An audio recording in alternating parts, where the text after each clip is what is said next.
A mechanical tool is following an intricate signal. These are coaxial speakers, and the tweeters in the throat of the woofer. Now you have 16 sets of stampers for a set of lacquers. The language can get pretty heady when Bernie Grundman is talking shop at his sprawling, 20,000 square foot studio in the heart of Hollywood.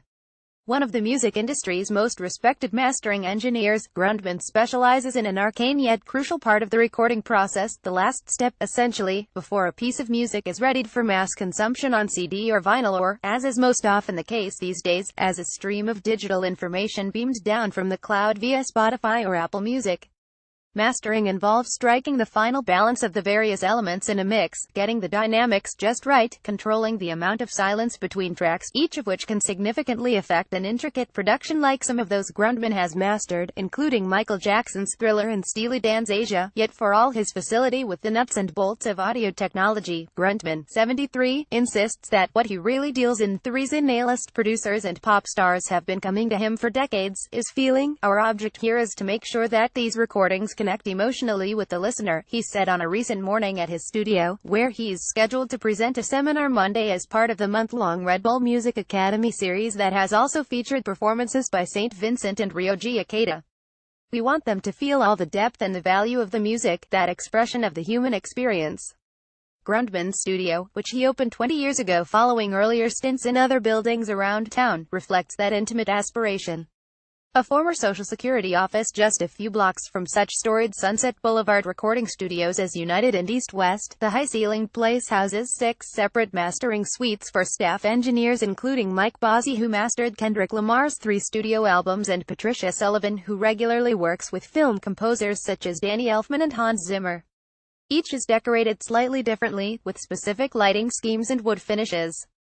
In Grundman's suite, a row of framed snapshots, there he is with Tom Waits, sits behind a cozy sofa in each picture. He looks like somebody's favorite uncle, grinning warmly as though the other person had just caught a 10-pound bass or won first place in a spelling bee. "I'm one of the old-timers," he said with a self-effacing chuckle. Grundman was dressed in a button-down shirt and jeans, his hair parted neatly on the side. As he and I spoke, a young assistant placed a demi-tasse cup before me. "Now, see, that's important," Grundman said. "You're getting our secret weapon. This comes from Rome. It's one of the best espressos I've ever had. Very smooth." I took a sip. "No bitter aftertaste," he noted with pride.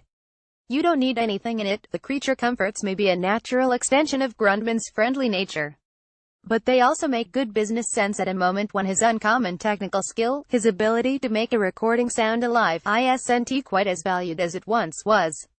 Not that he's hurting, exactly.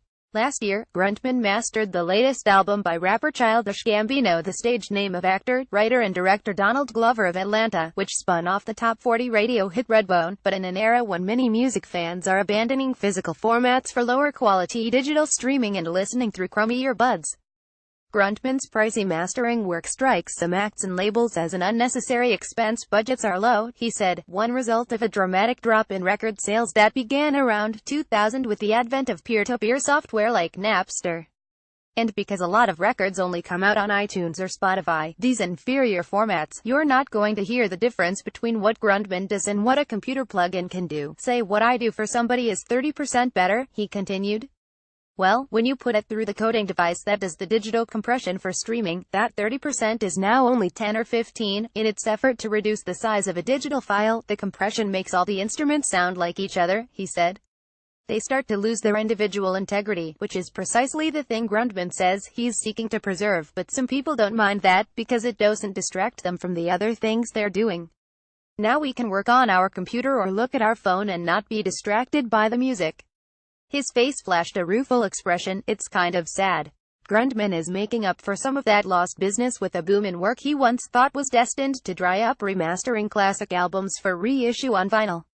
According to the music tracking firm Bazangle, vinyl sales were up 20% in the first half of this year versus 2016, driven in part by a nostalgic impulse among some listeners to hold a record in their hands. In recent years, Grundman's operation has handled reissues from U2 and Pink Floyd, and he recently oversaw a new rollout of Buffalo Springfield's catalog. During our chat, he led me out of his suite to a cramped space at the rear of the building in which 2 hulking machines sat, solid aluminum lathes tricked out with computers designed to carefully etch grooves into vinyl discs. "When we moved in here, we thought discs were half dead," Grundman said. Now this is probably our busiest room. Grundman's goal in mastering vinyl is crafting records that will sound good on a wide range of record players, from the $100 jobs Urban Outfitters sells up to the high-end models that go for thousands. He's not dismissive of those cheapo numbers, either. Whatever gets people listening to music more intently, which vinyl requires, because you have to take the record out of the jacket, put it on the turntable, flip it over to the other side, is a positive development in his view. You hear stories that kids, teenagers and stuff, are actually getting together and listening to records, he said. That's good. Grundman certainly listened deeply when he was a kid. Growing up in Phoenix, he had his mind blown by Steady and Brown, the 1955 album by jazz trumpeter Clifford Brown and drummer Max Roach. Around the same time, he started hanging out in the projectionist's booth at a small theater where his mother worked as the bookkeeper. His fascination with film and audio equipment eventually led him to cobble together his own primitive sound system with money he earned parking cars. Later, as a 19-year-old, he opened an after-hours jazz club and befriended local musicians whose sets he'd often record. In 1961, he joined the Air Force and expanded his technical knowledge working on radar jamming equipment. After 4 years, he left the service and drove straight to Hollywood and walked into Capitol Records, he said, and asked the head of recording, "Okay, what do I need to do to be a recording engineer?" A few years and a few jobs later, he was running the mastering department of AM Records, which he did for 15 years.